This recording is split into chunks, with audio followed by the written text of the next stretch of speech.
The problem is you didn't need 6 red flags. You probably knew on the first red flag, but you still kept taking the goddamn advice anyways, right? Do you think that's a play on the theme park? I mean, it could be. Like, why not 7 red flags? Like, Yeah. um, the dumb part about bad advice is we usually know we're getting it. Not always. I was a young dumb kid, and I came from a place where people didn't have any money, so I'm listening to people that don't have money trying to tell me how to manage my money. That makes any freaking sense. Yeah. And go buy a house, and then I went and bought a house, and at that particular time it was probably the worst investment I ever made. So from there on out, if the person isn't someone that I'd want to trade places with, I don't listen to them, if that makes any sense. Yeah. As I got more money, you always heard the people without money telling you how you can get more money. And I'm like, what the hell are you talking about right now? Like, didn't your car just get towed? Like, you just got your shit repoed right now. You're trying to tell me how to invest my money? Get out of here. Yeah. But the real issue right now is the world is getting most of its advice from social media. It's I get my financial advice and my career advice from TikTok. And then we wonder why people take this advice and then they can't figure out why their life's kind of fucked up. So, but we don't want to listen to the people that got the good advice because they're telling you the things you don't want to hear. Do you think that's what we see on social media and things when you see? Well, we talked about this earlier, but you see certain individuals who have ridiculously large followings, and then maybe somebody who's a bit more reasonable in the same kind of space or with more quote unquote intelligent or kind of thoughtful things to say with far fewer followers. I feel like people gravitate towards the wrong side of things sometimes. No, we gravitate towards the things we want to hear, such as tell your boss you want to work less than you want to raise. And that person will have 1 million followers on social media. Good point. And that's just, now go to the other person. It's like, no, you need to be busting your ass right now. You need to make sacrifices. You need to step your game up at work. You need to get a little smarter. You need to be more of a team player. That person has like 30,000 followers. Right. So, and then people go listen to these, influencers, and then the shit doesn't work out for them so well. But they over there, they're like treating these people like gods. And I guess the funny part to me is, okay, I'm someone that owns multiple recruiting companies. I started. We own one of the fastest growing career consultancies in the country.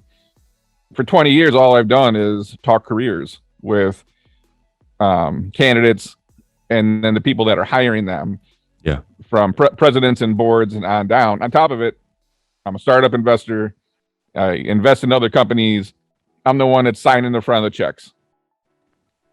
And the advice that I see people giving versus how people like me live is completely opposite. It's like, so why do I want to listen to this person on social media that's recording from their home office and they don't employ anybody and they're not signing the front of any checks and they never really started a company and they never really employed anybody? Why do I want to listen to that person versus someone that's actually writing the check? Because when you're spending your money, it's really different, right? But we won't listen to those people. Scott Galloway is someone you and I check his content out once in a while, and you realize he's got a relatively small following, and he's got some really good advice. I mean, he blew his company up to like $200 million or something like that. Where's he? He's a professor too, right? At NYU, yeah. NYU. So, these are people that you kind of want to tune into, but his following would be super small compared to some social media influencer that really hasn't done it before. Because Galloway kind of tells you the things you need to do that you don't want to hear, and then the other people on social media are telling you all this stupid shit because it gets them more followers. And you're sitting there following, thinking these people are like God, and you don't realize they're only telling you this shit because they're trying to get a big following so they can make money off you. Yeah. But then Yeah. you go take their advice, and there's a few people that were doing the whole don't tell the company what you used to make at your last company, Yep. at your new job, right? And you can put yourself in a better position to negotiate a salary. And you know how many people that blew up on, Kane? I can imagine. A lot. Yeah. And what happens is when you're going to interview for your dream job, and then you don't want to tell them your old salary, and they're like, I'm not playing these games with you. And then the candidate's like, well, I probably just dodged a bullet. I'm like, what do you mean you just dodged a bullet? You just said this was your dream company a minute ago, and you don't want to work for them because they wanted to know what your last company paid you. Because I had friends try to play those games, and they weren't having a lot of luck. And like, well, this company didn't have a problem with it, and they hired me, and I'm like, is that the place you actually wanted to work? And after a long pause, they're like, not really. But that's the problem, Kane. You think because someone hired you, that's the best job. Like, you probably missed out on the best job because you're playing these stupid games that someone online wrote an article about that actually probably makes more money keeping you unemployed or keeping you job hopping because you got to keep coming back and consuming their content and get their ads and buy their shit. It's like, why didn't you just tell them the damn salary? And if you don't like their offer, then you tell them no. Or you make a case. This job is going to be more work and more responsibility and a longer commute. And I need this. You want to make like $90,000 a year and you're not capable of doing that? Like, what does that say? But you want to play this game of I'm not going to show my salary. Can't ever came across so many people that screwed up good jobs because of that. So the person you took that advice from, you can't go back to them and say, hey, you screwed me up that great job at a Fortune 100 company. Yeah, they're not accountable. They can just give you bad advice all day and they're on the hook for nothing, Kane. And that's the mind-blowing part is we keep doing that over and over and over again because we go listen to the people that tell us what we want to hear versus the things we need to hear. When you say that, James, sorry, James. When you say that, I think of what we do with like sports stars. We always praise sports stars when they take less money and is it like bet on yourself in the hopes that you can make more money later. Like we're always quick to praise them, but apply a double standard when it comes to our own careers. And it's like you said, you get an opportunity at a great company, like bet on yourself. Who cares what you go in at for the most part? And if you're excellent at it, then I'm sure you'll get rewarded on the back end. But you're right. The people play these silly games at the start and then shoot themselves in the foot out of a great job. No, and being in the recruiting industry, you know how many people that I've had to deal with customers who went in and oversold themselves and then they got overpaid and it blew up. It's like no one wants to just go say, hey, I can actually back up what I said. But it's not even that, Kane. It's the fact that it's just that story in general. It doesn't mean, companies do play that game. Let's be honest. If you're making $70,000 at your last job, then they want to offer you 75. Now they do play that game, but you have a right to negotiate as well. And the thought was, I just don't want to deal to negotiation. So it's like we want to kind of cop out of taking control of our own careers because we don't want to face the negotiation part. Tell them what conversation. We don't want to have uncomfortable conversations. This is your life and your money. That conversation should never be uncomfortable. You should be out there fighting for what you want to get or what you think you deserve. And if you guys can't come to an agreement, then you move on. But I'm just going to cop out by saying you don't need to know my salary.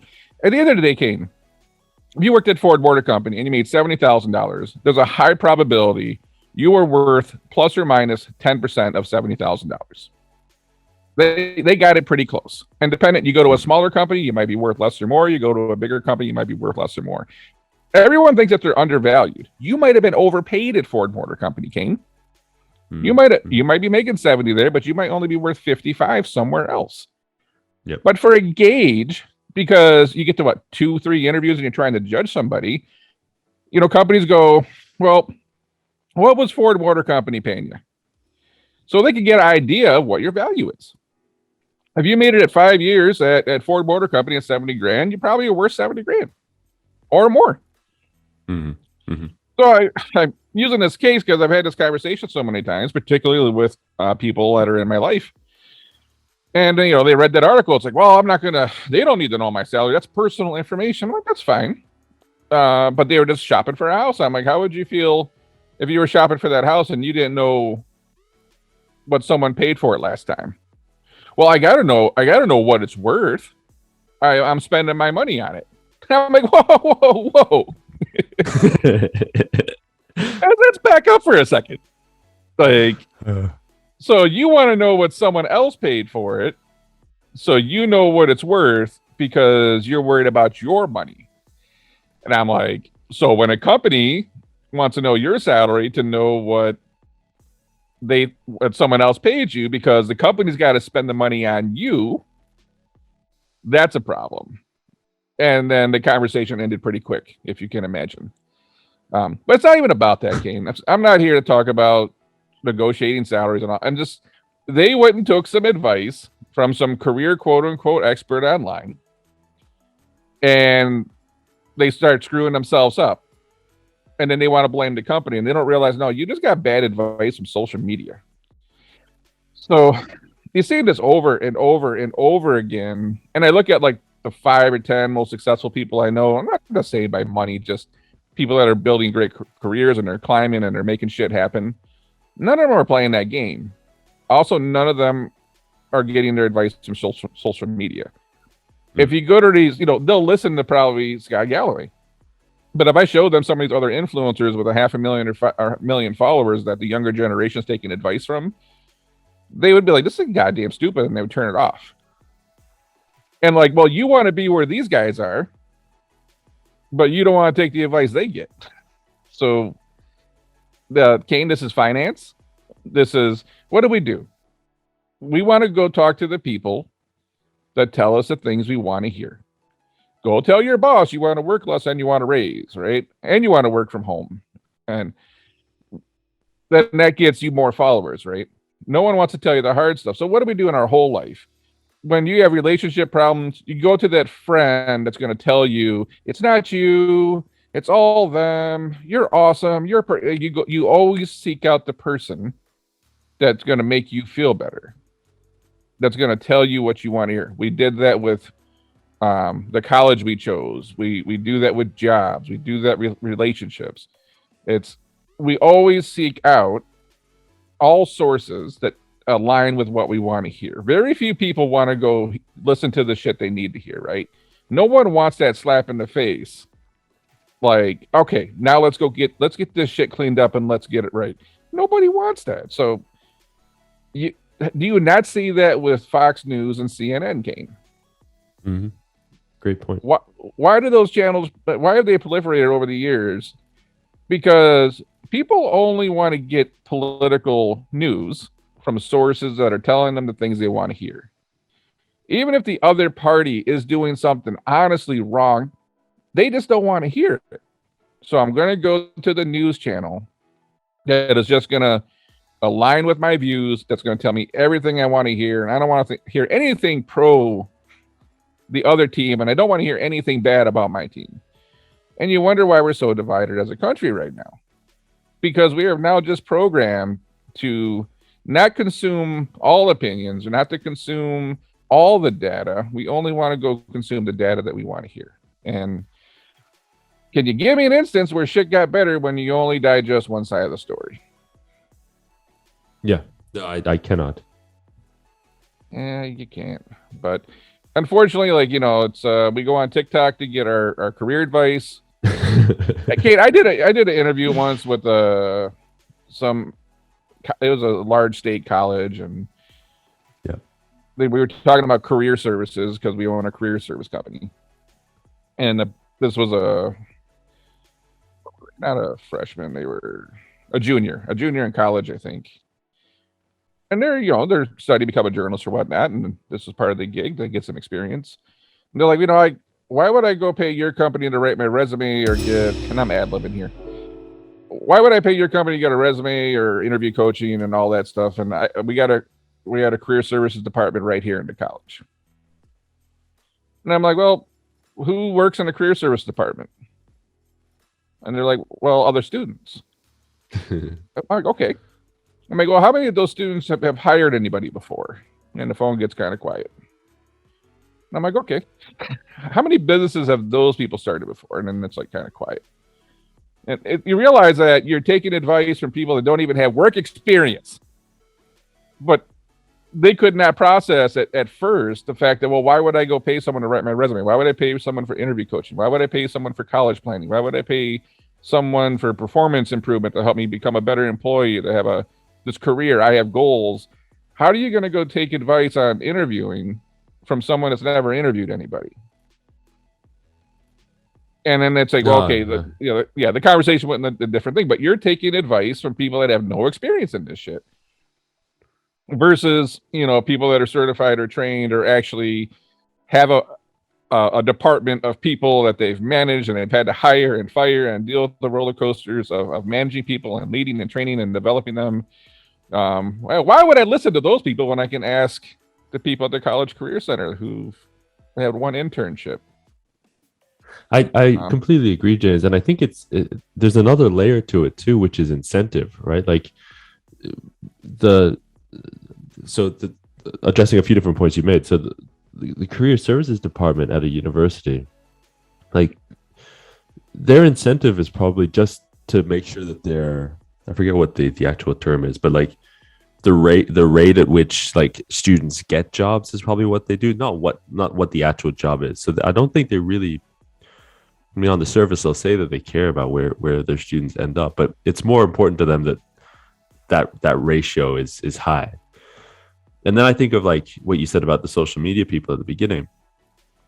Incentive there is it's not aligned with what actually you would want as a job seeker, which is to find the right job at the right time.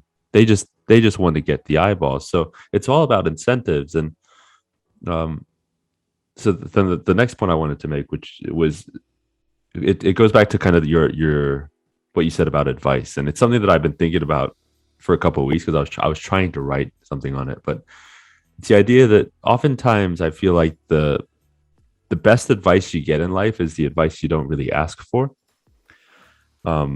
I know this has happened countless times with you. You'll say something in like an off, like non-recorded conversation, of course, and you won't realize that you've said something that's got my head spinning, because it's like a piece of advice that I needed to hear. But I think the value of that comes from the fact that I didn't ask for it.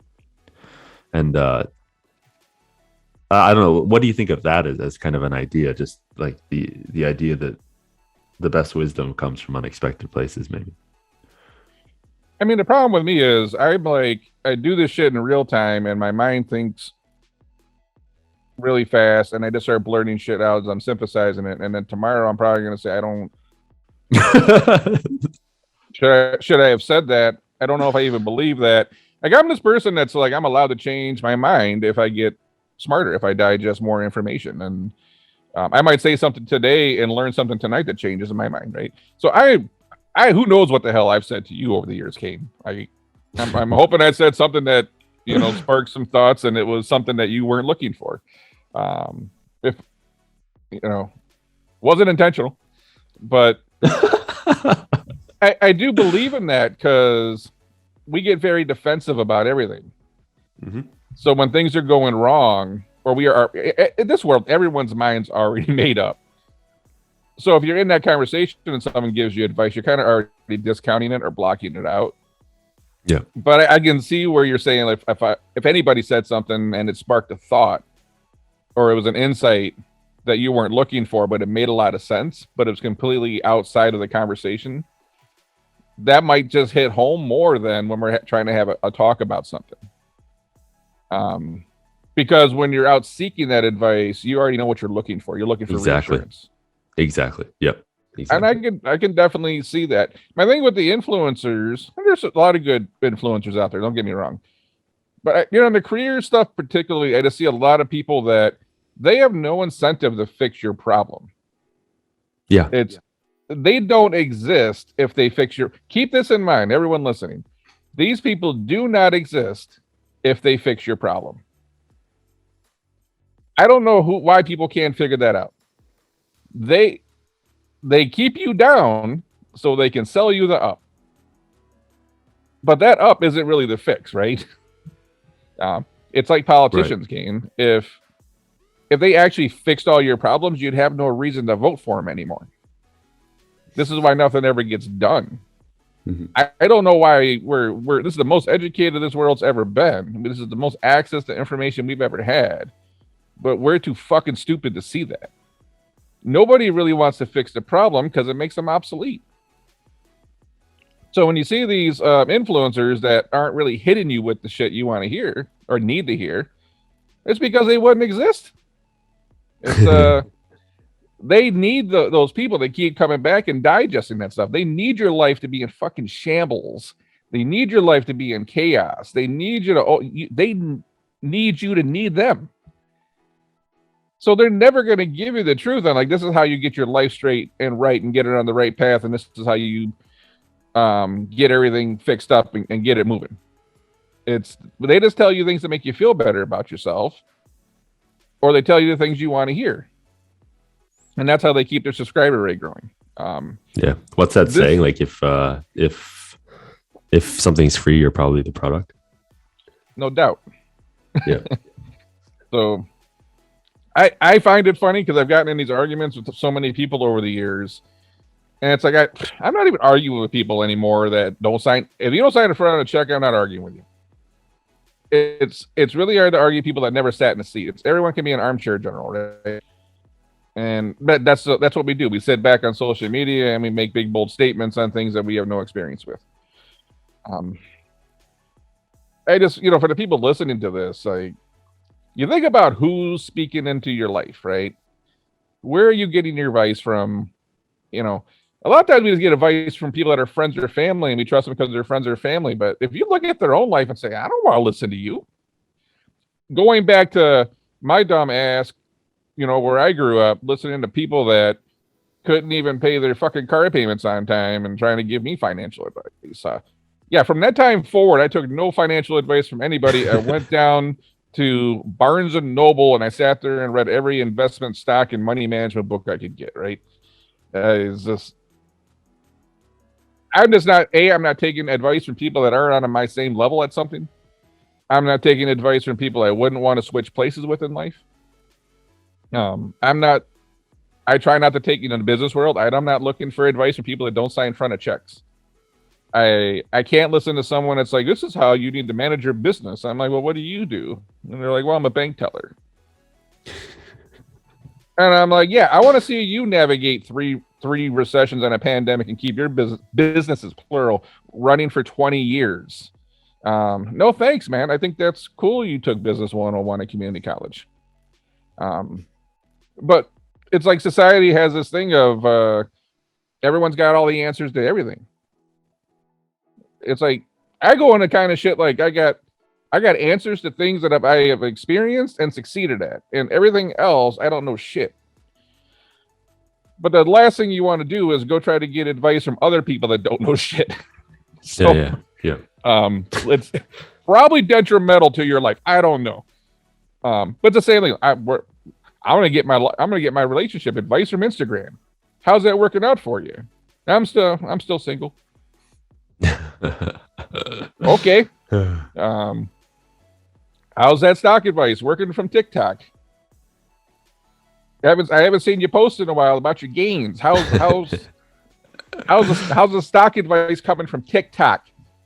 And then of course, because it's when everyone's making a little bit of money. It wasn't the TikTok advice that got you gains. The whole market was going up. Yeah. And now that it's not going up in a straight line, I don't see people posting that shit as much or at all. I'm not getting the text messages anymore. I'll tell you that much. I'm not getting those screenshots anymore. So it's like, okay, what you realize is the people that look like these super smart people that are giving out the stock advice, everyone looks smart when the whole market's going up. I guess a lot of us are just too stupid to see that. This person's got great advice. Somebody's got great advice and know that X amount of these tech stocks keep going straight up. It's just keep in mind if they don't exist, if you're not there because they solved your problem, maybe you shouldn't be listening to them. Yeah, 100%. That's all I got from this one. That was a good one. Good conversation. I'm gonna jump on Twitter to see if I can get a day trade idea or two here real quick. Good luck. I'll catch you.